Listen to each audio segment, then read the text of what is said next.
नमस्कार मित्रों, आपके अपने चैनल EWS यानी इंग्लिश वाले सिकंदर पर आपका स्वागत है।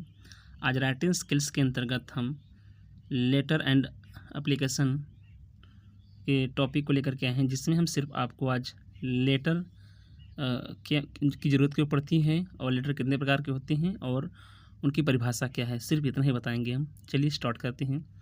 तो पत्र लेखन एक कला है, चाहे व्यक्तिगत संबंध हो चाहे व्यावसायिक संबंध हो। यानी पत्र जो लिखने की एक कला होती है, चाहे आप ये व्यक्तिगत संबंध भी हो सकता है और यह व्यावसायिक संबंध भी हो सकता है। यह पत्र लेखन जीवन में बहुत आवश्यक है, इसलिए समझना भी आवश्यक है।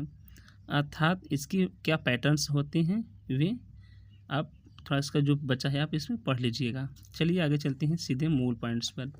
यानी काइंड्स ऑफ लेटर, यानी पत्र, आपके पत्रों के प्रकार। तो पत्र आपके दो प्रकार के होते हैं। पत्र मुख्य रूप से दो प्रकार के होते हैं, formal letter and formal letter.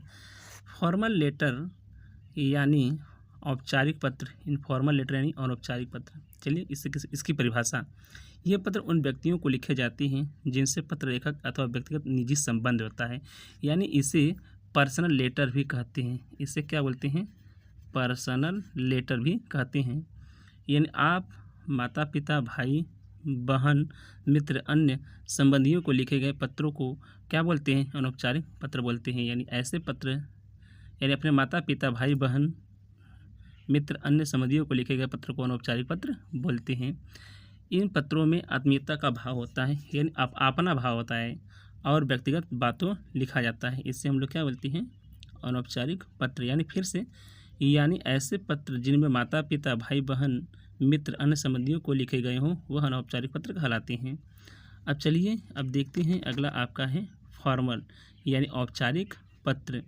यानी ये पत्र उन व्यक्तियों को लिखे जाते हैं जिनसे हमारा कोई निजी संबंध नहीं होता है। इसमें निजी संबंध होता है, यहाँ पर इसमें निजी संबंध नहीं होता है। संपादक के नाम, एडिटर्स के नाम, बिजनेस से संबंधित पत्र, गवर्नमेंट से संबंधित लिखे गए पत्र को, तथा प्रधानाचार्य को लिखे गए पत्र, प्रार्थना पत्र, रोजगार के लिए लिखे गए आवेदन पत्र औपचारिक पत्र कहलाते हैं। यानी आप इसे ऑफिशियल, यानी कहने का मतलब ही ऑफिशियल लेटर के अंतर्गत ये आता है। यानी संपादक, एडिटर के साथ के लिखे, व्यवसाय से संबंधित व सरकारी विभागों को लिखे गए पत्र, प्रधानाचार्य को लिखे गए पत्र, प्रार्थना पत्र एवं रोजगार के लिए लिखे गए आवेदन पत्र औपचारिक पत्र कहलाते हैं।